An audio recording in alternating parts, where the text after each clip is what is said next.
Welcome to Dakshina E-Classroom. So in this question we have to find the inverse of the given function fx, and then we have to solve this equation fx equal to f inverse x. So first of all, to find the inverse of this given function, हम लोग उसको पहले y मान लेते हैं. y is equal to 2 की power में log x base 10 plus 8 is below. Then we will try to represent x as a function of y. तो उसके लिए हम उसको सिंप्लीफाई करते हैं. मैं अब दोनों तरफ log अप्लाई कर देता हूँ. log बेस 2, तो y माइनस 8 कर दिया, इधर भी log अप्लाई कर दिया, log इसकी पावर में 10. तो ये जो है ये तो प्रॉपर्टी से प्रोडक्ट में आएगा. तो मैंने log जो लिया बेस 2 का लिया ताकि ये log 2 बेस 2 की वैल्यू 1 हो जाए. तो यहाँ पे बचेगा log x base 10 log y minus 8 base 2. अब ये वाला log फंक्शन रिमूव कर देते हैं, तो उसको लिखेंगे 10 की पावर में log y minus 8 base 2 is equal to x.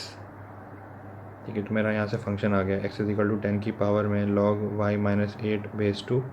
और आई कैन से, अब जैसे मुझे इन्वर्स फंक्शन लिखना है तो replace x by f inverse x and y by x. ये हो गया तुम्हारा f इनवर्स x फंक्शन 10 की पावर में log of x minus 8 base 2. This is your inverse function. Okay, and this was your original function fx. अब हमें fx और f inverse x का सोल्यूशन निकालना है. Solution of fx is equal to f inverse x. तो हमें ये property पता है कि solution of f inverse x is equal to fx is same as fx is equal to f inverse x is equal to x. ठीक है, ये तीनों ग्राफ अगर मैं ग्राफिकली बोलूँ तो fx का ग्राफ, f इनवर्स का ग्राफ और x तीनों ग्राफ एक ही पॉइंट पे मीट करते हैं. ठीक है, तो fx और f इनवर्स x का पॉइंट ऑफ इंटरसेक्शन एक ही जगह होगा. तो मैं एक वैल्यू जो है मैं यहाँ से ऑब्जर्वेशन से निकाल सकता हूँ कि मैंने अगर यहाँ पे x को 10 पुट किया तो f इनवर्स ऑफ 10 की वैल्यू आएगी 10 की पावर में log 10 माइनस 8 बेस 2. तो ये हो गया 10 की पावर में log 2 बेस 2 1 हो गया, 10 की पावर 1 में तो 10 आ गया. ठीक है, तो हम क्या बोल सकते हैं, f इनवर्स 10 की वैल्यू 10 आ गई. तो ये वाली कंडीशन हमारी हो रही है, तो हमें एक पॉइंट तो मिल गया.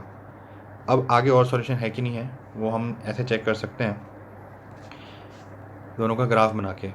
ठीक है, तो मैं fx का जैसे ग्राफ बनाना चाहता हूँ. fx,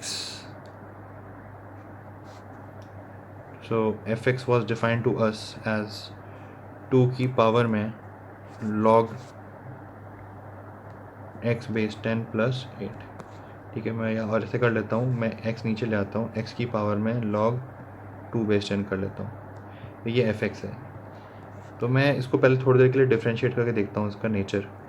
f डैश x, तो ये हो जाएगा log 2 base 10 minus 1 into x की पावर में log 2 बेस 10. ठीक है, ये हो गया इसका डिफरेंशिएशन. अब ये जो क्वांटिटी है ये नेगेटिव है. ठीक है, तो नेगेटिव क्वांटिटी, और यहाँ से मैं x की पावर, मैंने थोड़ा गलत डिफरेंशिएट कर दिया, यहाँ पे log 2 बेस 10 ये पावर में आएगा और ऊपर -1 हो जाएगा. ठीक है, ये एक मिस्टेक हो गया. x की पावर n का डिफरेंशिएशन होता है n टाइम्स x की पावर n माइनस 1. ओके, तो log भी 2 बेस 10 ये पॉजिटिव क्वांटिटी है. ठीक है, तो पॉजिटिव क्वांटिटी और x की पावर हम लोग नीचे ले जाते हैं 1 माइनस log 2 बेस 10. ठीक है, ये पावर भी अब पॉजिटिव हो गया. अब हम देख सकते हैं x की वैल्यू, x तो ऑलरेडी हमने डोमेन शायद लिखा नहीं था, डोमेन ऑफ f, लेकिन क्या है r प्लस है. Domain of f is equal to r plus positive numbers. तो x भी एक पॉजिटिव नंबर है, पावर भी पॉजिटिव है, डिवाइड भी पॉजिटिव है. तो हम क्या बोल सकते हैं कि जो हमारा डेरिवेटिव फंक्शन है f dash x is greater than 0 for the complete domain of f. So this implies that f is increasing function.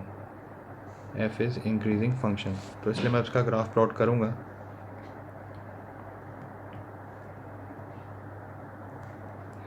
Line y is equal to x is also important for us. ठीक है, और इसमें मैं value ले लेता हूँ 10. ठीक है, 10 पे मुझे पता है ये लाइन पे जो पॉइंट होगा वो होगा 10. This is the line y is equal to x. ठीक है, अब मुझे फंक्शन का ग्राफ बनाना है, तो फंक्शन भी जो है fx वो उस पॉइंट से ही मीट कर रहा है. ठीक है, अब इंक्रीजिंग नेचर का है, सो मैं वैल्यूज़ मुझे लेनी पड़ेंगी। मेरा function F X is equal to two की पावर में log x बेस 10 प्लस 8 था। ठीक है, तो मैं x को मैंने 10 पुट किया तो मुझे ये वैल्यू मिली। मैं x को अगर 1 पुट करूँगा तो मुझे f ऑफ 1 निकालूंगा, तो 2 की पावर में log 1 की वैल्यू 0 प्लस 8, ये हो गया 9। फिर मैं f ऑफ 100 भी निकाल लूँगा, तो ये होगा 2 की power 2 plus 8 that is equal to 12। ठीक है, और अगर मुझे 1/10 भी निकालना है तो वो भी वैल्यू है मेरे पास 2 की पावर में -1 plus 8 that is half plus 8 8.5।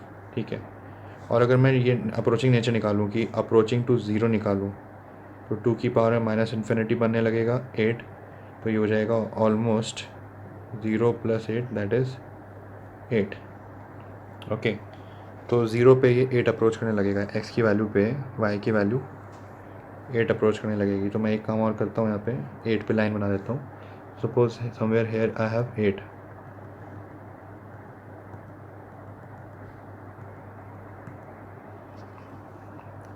y is equal to 8। Okay, now मैं ग्राफ प्लॉट कर रहा हूँ, तो ये वैल्यूज़ डालनी पड़ेंगी। तो 1 पे वैल्यू कुछ 9 आ रही है बीच में, 100 पे वैल्यू, 100 कहीं बहुत आगे होगा, 100 पे वैल्यू आ रही है 12, जस्ट थोड़ी सी बढ़ रही है। ठीक है, इस तरीके से है। 0 पे वैल्यू 8 अप्रोच कर रही है, 0 पे वैल्यू ये यहाँ 8 है, ये बीच में 9 था, और 100 पे कहीं आगे ऊपर 12। तो हम देख सकते हैं ये कुछ ऐसा इंक्रीजिंग फंक्शन है, यहाँ से और ओपन सर्कल बनाएंगे, ऐसे इंक्रीज करते हुए कट करते हुए जाएगा। ठीक है, और हमको एफ इनवर्स एक्स की फिर ग्राफ बनाने की ज़रूरत नहीं है। We know the graph of F inverse X is the mirror image about this.